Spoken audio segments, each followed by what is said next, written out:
അഊദു ബിസ്മി ചൊല്ലിയിട്ട്. അപ്പൊ ഫാത്തിഹ അല്ലേ ചൊല്ലട്ടെ.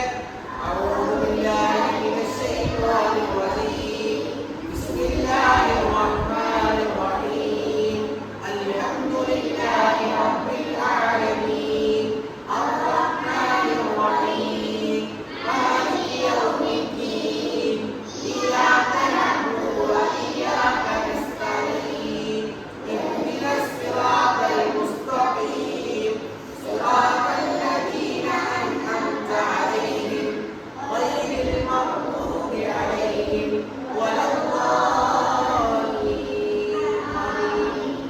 നിസ്കരിക്കുമ്പോൾ മനസ്സിൽ ചൊല്ലിയിട്ട് നമ്മൾ കേൾക്കുന്ന രൂപത്തിൽ എന്താ പറ്റുള്ളൂ ചൊല്ലാൻ പുറത്തും ആൾക്കാർ കേൾക്കുന്ന രൂപത്തിൽ നിങ്ങൾ എന്തായത് ചൊല്ലരുത്. ഇതിപ്പോ നിങ്ങൾക്ക് മനസ്സിലാകാൻ വേണ്ടിയിട്ടാണ് ഉസ്താദ് എന്തായത് ഇങ്ങനെ കുറച്ച് ഉറക്കിൽ എന്തായത് ചൊല്ലി തന്നത്. മനസ്സിലായോ?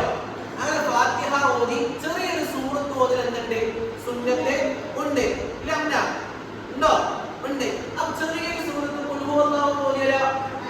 ബിസ്മില്ലാഹിർ റഹ്മാനിർ റഹീം ഖുൽ ഹുവല്ലാഹു അഹദ് അല്ലാഹുസ് സമദ് ലം യലിദ് വലം യൂലദ് വലം യകുൽ ലഹു കുഫുവൻ അഹദ് എന്ന് ചൊല്ലിയിട്ട് അല്ലാഹു അക്ബർ എന്താക്കണം? കറക്റ്റ് ആക്കണം. ഇതൊക്കെ എന്താക്കണം? കറക്റ്റ് ആയിട്ട് എന്താക്കണം? വരണം. എന്നിട്ട് നേരെ അവിടുന്ന് നേരെ റുക്കുവല്ലേ? റുക്കുവെന്ന് മെല്ലെ വരണ്ടേ? സമി അല്ലാഹു ലിമൻ ഹമിദാ. ഇതുവരെ എല്ലാവർക്കും മനസ്സിലായിട്ടുണ്ടോ? ഈ റുക്കുവിൽ എന്താ ചൊല്ലാന്നറിയോ? അല്ലാഹു അക്ബർ എന്ന് പറയുമ്പോൾ എന്താ ചൊല്ലുക? സുബ്ഹാന റബ്ബി. കേട്ടില്ല? ആണോ? എത്ര പ്രാവശ്യം? എത്ര പ്രാവശ്യം ചൊല്ലണം? 3 പ്രാവശ്യം ചൊല്ലണം. അവിടെ നീക്കുമ്പോ സമി അല്ലാഹു ലിമൻ ഹമിദാ.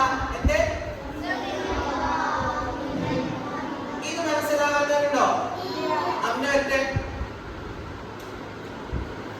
ഇപ്പൊ എന്താ നമ്മൾ കാണിച്ചു കൊടുക്കുമ്പോഴേക്കുള്ള നിസ്കരിക്കാൻ പോകാൻ നമ്മുടെ കുട്ടി എന്താ പോലെ നിസ്കരിക്കാൻ വേണ്ടി പോകണാണോ? അല്ല അല്ല ആണോ? അത് നിങ്ങളെ പറയും. ആദ്യം എന്താ ചെയ്യുന്നത്? നിയത്ത് വെച്ചു അല്ലേ? നിയത്ത് വെച്ചിട്ട് എന്ത് ചൊല്ലണം? വച്ചോക്കോ അല്ലാഹു അക്ബർ. അമ്മ അല്ലാഹു അക്ബർ ചൊല്ലിപ്പോ ഇല്ല ചൊല്ലിയിട്ടേ അതിനുശേഷം എന്ത് ചൊല്ലണം? പറഞ്ഞെടുക്ക്. തോന്നി അതും കഴിഞ്ഞു. അതിനുശേഷം എന്തോന്നി? ഫാത്തിഹ ഓതി. അത് കഴിഞ്ഞിട്ട് എന്തോന്നി? ചെറിയ സൂറത്ത് എന്തായി ഓതി. അങ്ങനെ സൂറത്ത് ഓതി ഇനി എന്താ ചെയ്യുന്നത്? റുക്കു ചെയ്യും. അല്ലാഹു അക്ബർ. റുക്കു ചെയ്യട്ടെ. എന്താണ് റുക്കു ചെയ്യണം. അവിടെ എന്ത് ചൊല്ലണം? സുബ്ഹാന. എത്ര പ്രാവശ്യം ചൊല്ലണം? അവിടെ വരുമ്പോ സമി അല്ലാഹു ലിമൻ ഹമിദാ.